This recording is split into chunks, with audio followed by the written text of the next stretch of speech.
10:35. Nag-take out kami ng McDo kasi parang kami aabot sa gawa ng vlog kapag kumain kami doon. So ngayon guys, ang aming big day. Isa na naman namin milestone sa buhay namin. So, gagraduate na ang aming panganay, di ba? Sa wakas, ito ang pakiramdam ng isang magulang kapag tapos mo ang iyong anak. Siyempre, isang obligasyon nating magulang yun sa ating mga anak, di ba? So, excited. Ano pa? Excited ka na ba? Excited. Masaya ka kasi mababawasan ang gastos mo. Ha? Parang hindi. So yun guys, dahil nga obligasyon ng anak, ang magulang siya na magpapaaral ngayon sa kanyang bunsong kapatid. Joke lang. Ito na guys ang aming order. Ayan, kain na lang kami sa sasakyan. Oh, hana oh. So guys, mamaya na lang. Sino to? Tigil ko muna itong video ko at baka magkatapon-tapon ng pagkain. Okay? So, mamaya na lang. Pagdating na lang natin ang isa. MOA, SMX. Bye!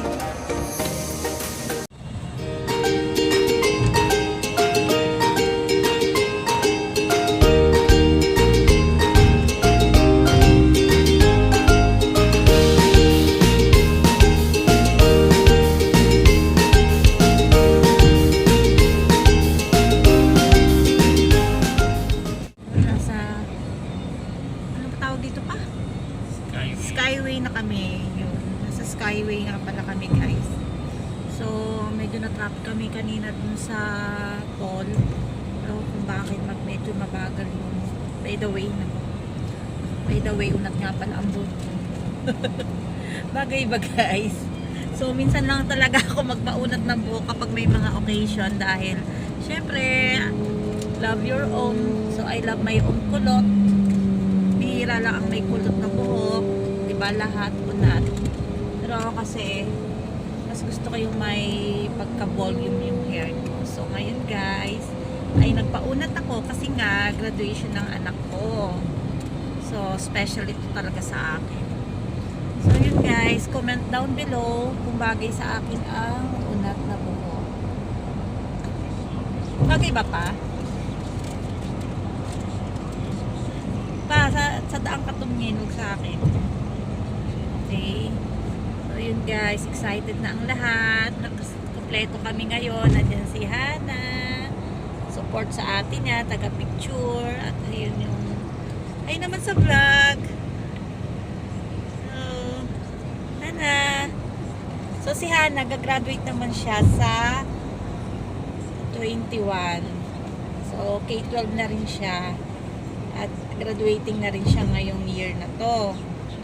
So, sa ngayon, wala pa siyang naiisip kung anong kurso ang gusto niya. Medyo magulo pa ang kanyang direksyon. Pero sana, gabayan naman siya kung ano ang dapat talagang kuhanin, no?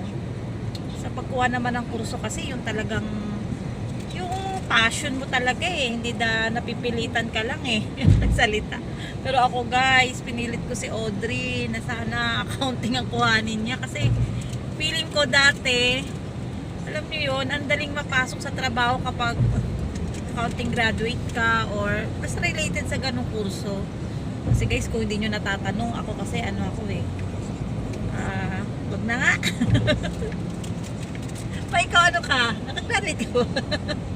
Sa driving institute. Nakagraduate si Mama sa driving institute. Kaya medyo emotional yan kasi nakapag-graduate siya ng anak. O, diba? Paulit-ulit. Pero yun nga guys, no?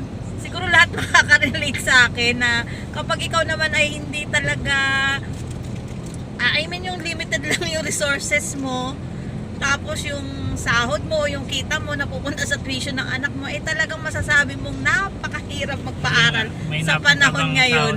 Ay nako. Huwag ka na mag-comment, naririnig nila eh. Oh. Sinabi ko naman sa kanila kahapon. Ay nako. Na yun nga, nagko-comment yung asawa ko kasi siya talaga ang ano, talagang bugbog sa gastos dahil yung tuition ay siya talaga ang nagbabayad. Yung kita ko naman pang pambili ng lipstick lang at pambili ng ng napkin. Kulang pa ata pero hindi, kidding aside lang yun guys. Siyempre napupunta sa mga pambahay at kung ano-ano pang mga loan dyan. Siyempre yung mga gastos, groceries, food, yun talaga. Doon talaga ano. Kaya ngayon parang kapag sa mga private mo pinag-aaral ang anak mo, no, talagang sana ma-appreciate ng mga bata kasi kung makikita nila ang tuition fee at kung pagpasok mo at pagka-graduate mo ay ang sahod mo ay minimum wage, ay talagang masasabi mo, Diyos ko Lord, ba't ganito ang ano sa Pilipinas? Ito na yung realidad ng mundo, 'di ba? Paano mo pagkakasyahin 'yan? Tapos magpapabaon ka, magkano? O kung sa Maynila pa nag-aaral, magkano? 'Di ba? Hindi kakasya ang 100 pesos na baon, kailangan nasa 300 pataas kasi kakain sila, mamamasahe. Kaya lang talaga marunong ka lang talaga dapat magtipid no? Tapos sorry guys no, may tumawag kanina. So naputol. So saan na ba tayo? Magkano ngayon? Magkwentahan nga tayo. Ang minimum wage ay 617 ata. Tapos Manila rate yon. O kung mag-overtime ka, mga nasa 750 pagpalagay na 2 hours ang yung sasahurin. So alam mo yun, may dalawang anak ka, magpapabaon ka ng tig 200 araw-araw. Sige, yan, mamamasahe sila. Tapos magbabayad ka kuryente, di ba? Pera pa yung mga extra activities na mga hingi-hingi, nabibili ng ganito, ganyan. So di ba guys? Tapos nangungupahan ka pa. Kwentahin na lang, minsan talaga hindi ka kasya. Diskarte na lang talaga, tulad ko sa aming mga talagang manggagawa talaga diskarte na lang pa, ikot-ikot na lang ang mga pag-ibig loan at mga SS loan. Ay nako, realidad talaga ng buhay. Pero at least ito may isa na nakapagpatapos at sana naman narinig ka. Ngayon siyempre makahanap ng maayos ng trabaho, di ba? At maging matyaga at alam mo yon, tyaga-tyaga lang, kuha lang ng experience, tapos saka bago lumipat sa iba, kailangan may malipatan na maayos, di ba? Minsan naman kasi wala dun sa sahod or nasa mo yan kung saan yung happy ka sa space mo, tatagal ka, di ba? Kumbaga, yung boss mo, kumpanyang minamahal mo, ay minamahal ka rin, di ba? Yun, sana makatagpo siya ng ganun. Yun lang. So guys, malapit na kami. So mamaya na lang uli ako mag-video, ha? Okay. Ito na kami sa na kami. Approaching Makati na ito. So, kasi nakikita ko marami ng building. So malapit na ito. Airport, and then sa MOA na. Kasi guys, sa NU siya nag-aaral. So doon ang niya sa SMX daw kanyang graduation. So 11 o'clock na po. So by the way, 12 o'clock ang kanilang doon. So 1 ang ceremony. So abot naman kami, medyo may konti oras pa. So yun lang guys, pasensya na kayo sa aking mga mga litanya ko. So bilang ina, ganun talaga. Pero yun nga, happy kami. Wala ba sa alam mo yun guys, hindi kailangan talagang pero ako happy talaga ako. At nung nag-sink in sa akin na mag-graduate na ako, nag-send siya sa akin ng picture. So alam mo yun, natiri ay ako kasi parang laki na niya. Tapos parang alam mo, natakot din ako sa magiging niya, future niya bilang nanay. Kasi kung yung diskarte ko, kasi kung makukuha niya lang sana kumbaga, tapos ngayon may mga ganyan pa, may support system siya, support system. Sana nararamdaman niya yun kasi mga kabataan ngayon parang alam mo yun, marami silang basta madali silang mahirapan yun, konting hindi sila gaano mga matiisin dahil nga siguro bilang mga minsan kasi yung kasabi tayong mga magulang ay ayaw natin maranasan yung mga naranasan na natin dati. So ipaparanas natin sa kanila yung kaginawahan, di ba? Mga ganun. So hindi ko alam kung ano ang tama o mali doon, pero yun nga, nasa tao siguro, na nasa bata rin na sana maging grateful sila at maging matiisin, saka magsumikap sa buhay. Sila lang din talaga ang makakaahon sa kanila. Sarili mo rin ang tutulong talaga sa iyo, di ba? Kasi kung wala asa, wala talaga. So kailangan talaga may diskarte rin at sipag at tiyaga. Yun. Kasi hindi naman lahat na nagtapos maayos ang naging mga buhay. Alam natin yan, di ba? Kapag nga kami ay nagre-reunion, so yung mga kinokopyahan ko dati hindi naman sa kapag mas naman ako, mas maayos yung naging trabaho ko, kahit hindi ako ganun katalinuhan na umopya na ako dati, lalo na sa maths ko. May ay nako, ayoko nang ayoko na mag-reminisce ng mga high school days ko at mga so yun nga guys, tapusin na natin ito. So mamaya na lang ulit ang ating usapan, ha? So samahan nyo ako sa aking journey na ito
na guys, ang gagraduate.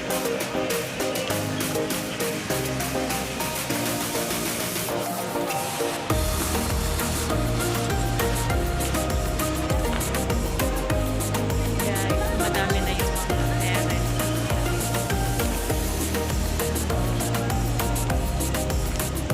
Sa batch 2 pala kami. 1 o'clock ang aming start. SNX.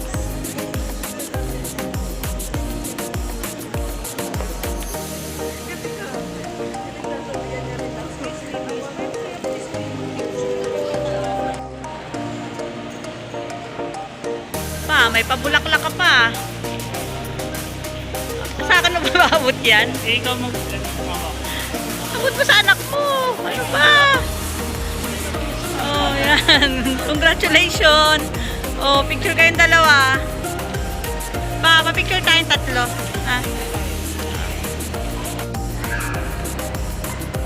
Guys, yan. Iyak na yan.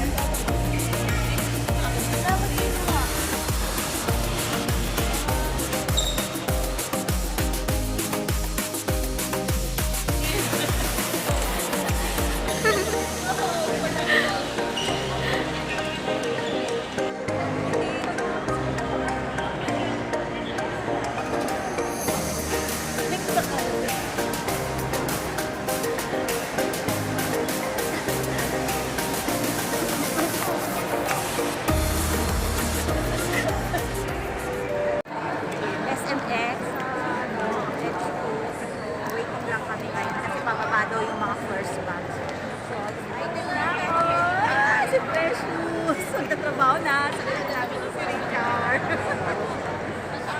Happy ka? The best mother gifts na binigay niya sa amin, nakagraduate siya without sakit ng ulo, di ba? Walang mga, obstacles. So, yun guys. So, happy. Alam mo, mabait naman to si Odette. Masunurin talaga eh. Kahit ayaw niya ng course niya. Sinunod niya pa rin si mama niya. So, sana huwag siya magsisi na kinuha niya ito. Pero yun nga, may mga naghihintay na magtrabaho sa kanya. Huwag lang sa marinasa sa kanya na yun. Pero yun, so happy as a mother.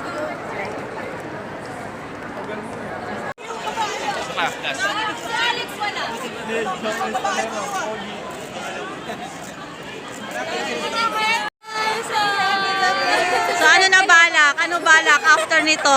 Mag-work na po. Hindi ko lang alam kay Andre. Mag-iinom? Ikaw? Tita, mag-work din para makapag-ipon. Work ng ano? Sa Sambales po kasi kami dito. Work na, hindi hugas pinggan ha. Si Audrey maghanap daw ng jowa eh. Hala! Yun ang unang ano nila. Ano niya? Kaya ako nagpapasa ng resume. Kasi sa ano mo pala pinapasa, no? Sa mga bumble. Sa mga, wala! Naka-upload yung file sa bio.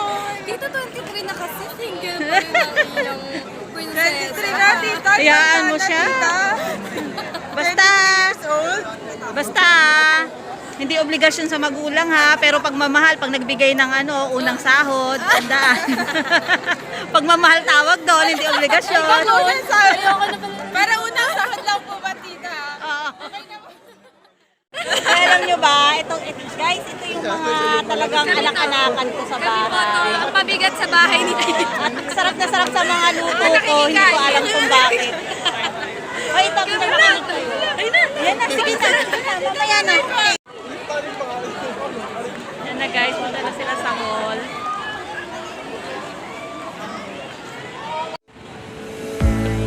Pasok na kami sa mall.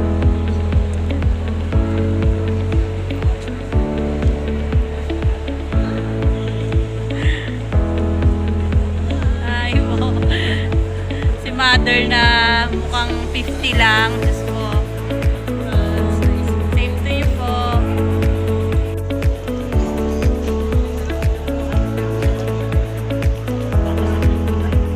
Thank you.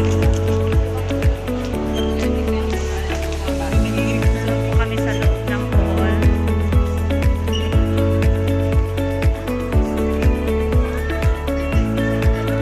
Kahit saan ba? Saan? Sa white chair po. Sa white chair daw, Papa. Saan ba si Audrey? Od pa, doon kaya tayo. Malapit doon tayo. May konti doon. Doon o, Sarah. Pwede daw.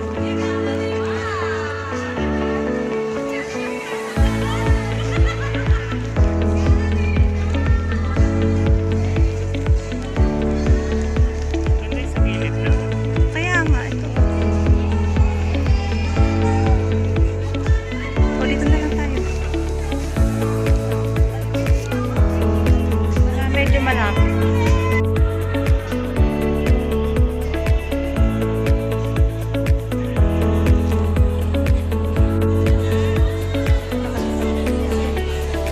Waiting na kami mag-start.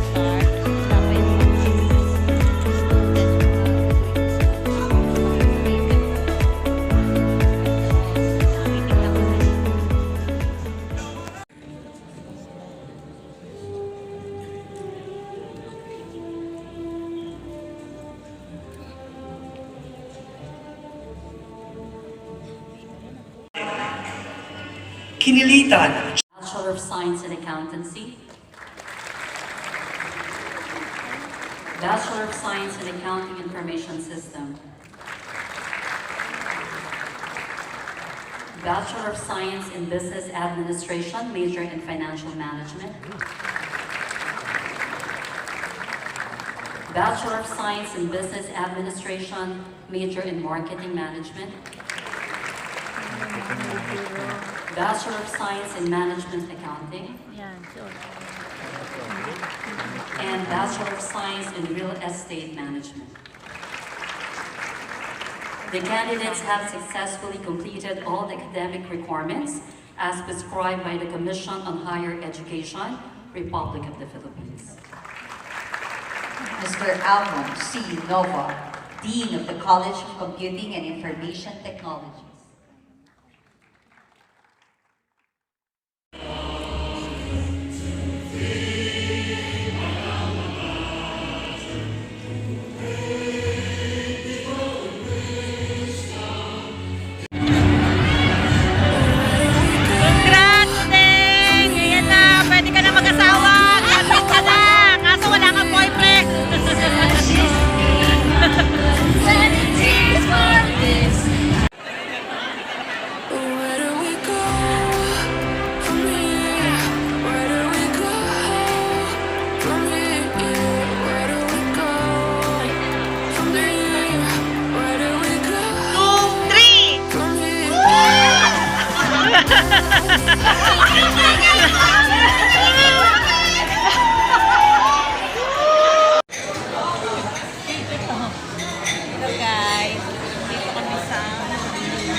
dinner kami kasi nakatapos lang.